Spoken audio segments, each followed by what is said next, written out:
Hi folks, back on the plots. Taking a break from taking those outhouses down because my trapezium muscles are aching and my lower back. So I've come up here to do a bit more production on the old farm, the old little farmer's farm. Little farmer's farm. Beautiful day again, so there's not a cloud in the sky. Absolutely gorgeous it is today. About 25 degrees, so not too hot, but hot enough. Right, let's get them peas in, guys. All right, so we've got 5 trays of 12 there. So that's 60. And I'm going to try and put, so that makes, if I split them down into the 4 sides of the beds here, it's going to be 15 per bed. 15, 30, 60. Let's see if we can fit them all in. Bang! And the peas are in. All 60. Actually 60 cells, but in the majority of them there were actually 2 peas, so there's about 110 pea plants in that bed. And what they'll do is they'll climb up and they'll fill the whole trellis on both sides. 60 cells, about 110 plants, which isn't bad, because for those 5 cells it came to like £9. So that's not bad, is it? In fact, it was less than £9. I think it was £8.75 it was for the 5 trays for 60 cells, 110 plants. I don't think that's too bad, because we're going to get hopefully tons and tons of peas off them. Fresh, sweet peas, straight from the allotment. Not sweet peas, but sweet tasting peas. The KELVEDON Wonder, straight from the allotment.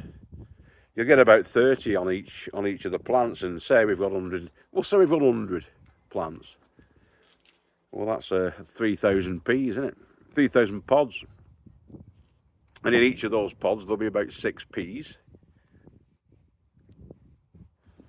So what's that then? 3,000 times 6. So it's 18,000 peas, isn't it? 18,000 peas. If God's in his heaven. Fingers crossed for that, boys and girls. However, we'll get no peas if I don't protect them from the wood pigeons. That is an absolute certainty. So I'm going to put a bit of a skirt around this, just to keep the wood pigeons off them. So they can't, the physical barrier to stop the pigeons actually getting to them as they grow, because the pea shoots are a particular delicate fancy of the pigeon. They will fill their crops with them, the crop being the part that semi-digests the food right up in the neck cavity there. They'll stuff themselves full of pea shoots. They love them, pigeons. So I'm going to put a barrier around it. I'll crack on with that.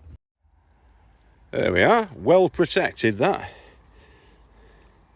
And aesthetically pleasing to the eye, I think you'll find, boys and girls. Aesthetically pleasing to the eye. I've just got to trim this end off with I'm using a pair of secateurs for that. Better with 2 hands so I can hold it, but you get the gist. And then I might put a couple more zip ties in. They're only top and bottom, and I might put one in the middle as well, just to neaten it all up. I'm quite chuffed with that.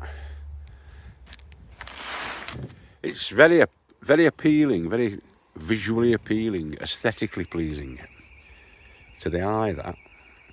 It will certainly be once I get them flags done, them pavers in.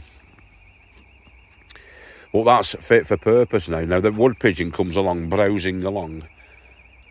He says, "Oh, look at them peas there," but he can't get his beak through because of the net. Now, as these pea plants start to develop, you'll see on the pea plant, they've got these little tendrils. You see the little tendrils sticking out? And what they do is they wrap themselves. Can't see one actually reaching it yet. They wrap themselves around that trellis work and use the tendrils as like anchor points. for the plant to climb with, and they'll climb up to around about 3 feet or just above. So it should be about right, that, because that's a metre, which is 3.3, and then we've got about 3 inches further down at the base there where the soil is. So we've got about 3 foot 6 inches,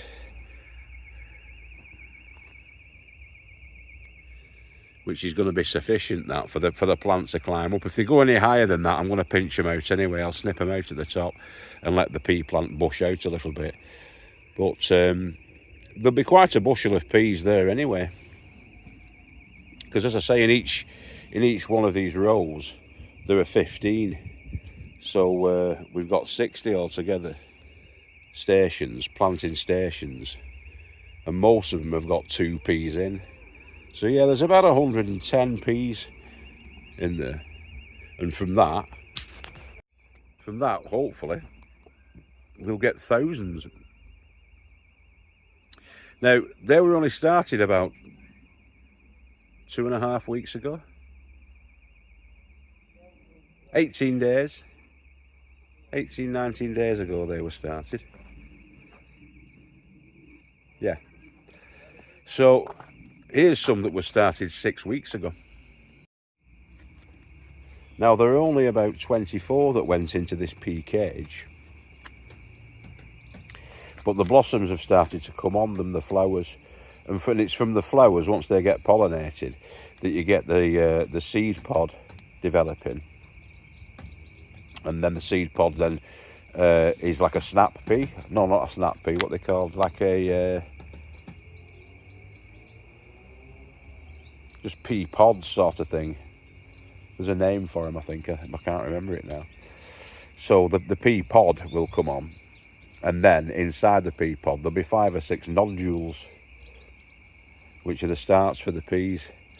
And then as the nutrition gets into the pods, the peas then will start to swell, and as they swell, you'll get a crop of peas out of each pod. Usually about, with the Kelvedon Wonder, it's like 5 to 7 peas. So if we say an average of 6 peas per pod, and we'll get plenty on, we'll get quite a crop out of here. Nowhere near, hopefully, as much as the climbers I've just put in. The climbing beds I've just put in. I think in here she put about 36, I think. There's 36 that went in here. Didn't really fill it. But we've got gaps that we can weed and get other plants in. Get some beetroots in, or lettuce in here. In fact, that's what I'll probably do, actually. I'll put lettuces in, because they're better off in partial shades like that. The ones that are outside aren't doing too clever, really. In fact, I'll show you those in a second. The ones I planted in on the weekend. So that pea cage has been closed since they were planted in, again to prevent the pigeons entering. But I'm leaving the door open now. It's only usually when the plants are quite young that they're affected drastically by the pigeons. They like the young fresh shoots. So I'm just propping that open there, just with a tub of oil paint or whatever that is. And then the pollinators can get in, the bees can get in and pollinate. There's a Bradley.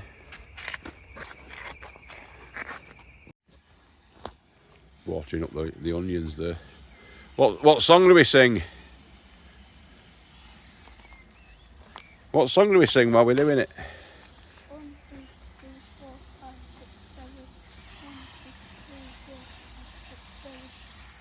1, 2, 3, 4, 5, 6, 7, 8, 1, 2. That's it. That's the watering song. Now we've just watered up in here. These are all the cauliflowers that you can see before you. And we've got 24 collies. We've also got monstrous pak choi. Everything's doing fantastically well in here, but in these weather conditions, that's about the extent of its growth in width. And as you can see there, it's just starting to put the height on, which means it's going to bolt, and that means it's going to bolt and go to seed. It'll end up like a Christmas tree up here, and then the flowers and the seeds will come on it, which we don't want. We want to take it now, really. that one's going to be the same. So over the next day or two, I'm going to be taking all of those out, because what they are doing as well is they're crading out some more cauliflowers that are behind them. So there's a cauliflower there, and that was being craded out by one that I gave to Lee Worrell the other day. There was another one there which I've took out. So as I take these out, the cauliflowers behind, they'll get the light, they'll get the photosynthesis, and they'll come along now. They'll come along strong. That bed's not as good, although the pak choi are catching up there. The other the brassicas in the form of the cauliflower, and I think at the back of it it's actual broccoli, purple sprouting broccoli, isn't doing too fantastic. That's all the calabrese, which again is romping along. They're crowding each other out, these. They're going to be muscling each other for elbow room, these. But I don't mind that, that's what we want. Every part of the brassica family, every part of the plant, you can eat. You can eat the stems, you can eat obviously the florets that come on, the broccoli florets. Technically these are calabrese, but it's what you might know in the shops as broccoli, the big green heads of calabrese, not broccoli. But I don't want to be too pedantic. Yeah. So we've got the calabrese, we've got the purple sprouts, and around the back is all the purple sprouting broccoli, which grows quite tall. And then at the front of that, we'll have the cauliflowers. I've not got any cabbage. We don't particularly like cabbage, to be honest. But we have got Brussels sprouts. The Brussels sprouts are in there. They were planted much later. They were only sown about 5 weeks ago, whereas the other ones were sown about 8 to 9 weeks ago, I think. These ones. But they are coming through, the Brussels sprouts. And that's probably what you get in a shop on the pak choi. It's another bed of pak choi there, 12 in. Brilliant, sorted. Give us a thumbs up. Good lad. Yeah, they're coming along really nicely.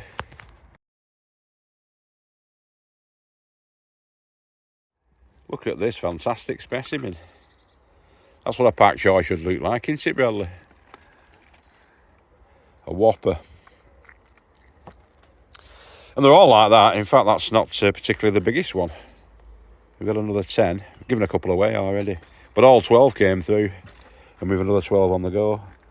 But the stems are like celery. You can eat those like celery. And obviously you can have it in stir fries. You can have it in soups. It's good stuff. It's all halfway between a lettuce and a cabbage. Milder than a cabbage. Nice Chinese cabbage, pak choi or bok choy. Right, is you all right? Right, good. Was he looking at the fish?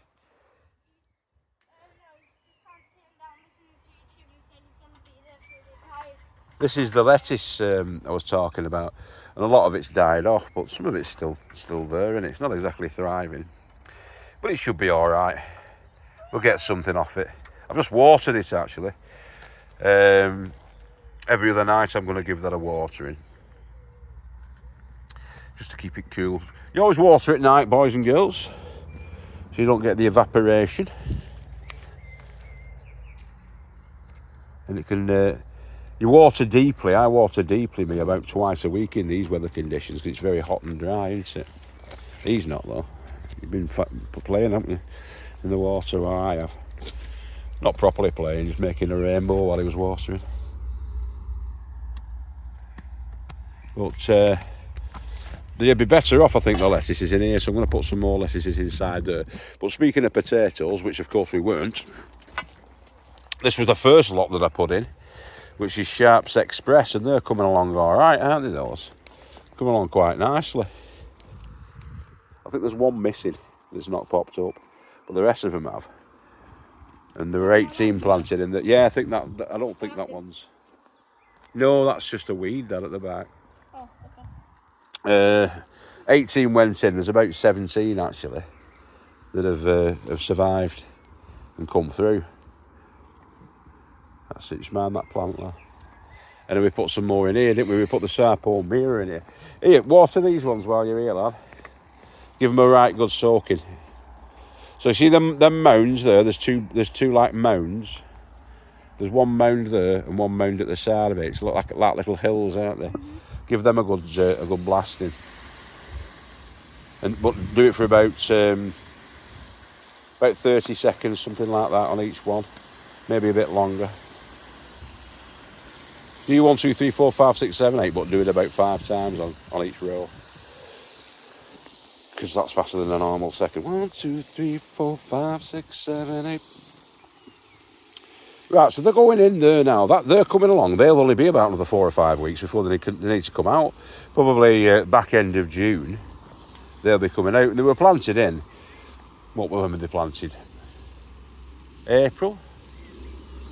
Beginning of April, I think it was. It was either the end of March or the beginning of April. It was about 2 weeks after St Patrick's Day, so it would have been on the cusp of March and April when we planted them in. Can't 100% remember, to be honest with you, but it was round about then. So, but they only need about 12 weeks, so in another 6 weeks, they should be fine. Those for coming out. He's wet through him. His mum's going to kill me. We're going to go and pick up Lady Farmer shortly, aren't we? In fact, it's not going to be too long off now, actually. We need to pick her up from the train station. She's been up to Glasgow. Jet setting. All train setting. Right then. So I need a bit of a haircut. So does Bradley, actually, don't you? Skinhead, number 1. No. James definitely does. He looks like a mop. So I'm going to be getting off now. We're going to go and pick up the Lady Farmer. But stay tuned, because tomorrow we'll be doing more down here. Probably not down at the house. Not so popular then. Only get about half as many of you watching the ones where I'm doing the house. Which is fair enough. It's a gardening show, isn't it? So take care of yourselves and each other. Remember, we love you all. Peace, love and namaste. Don't forget to give us a thumbs up if you like it. And if you really do like it, please subscribe, or consider subscribing to somebody who can't speak. Take care. Bye bye. Keep growing with your heads down. See you later, lads and lasses.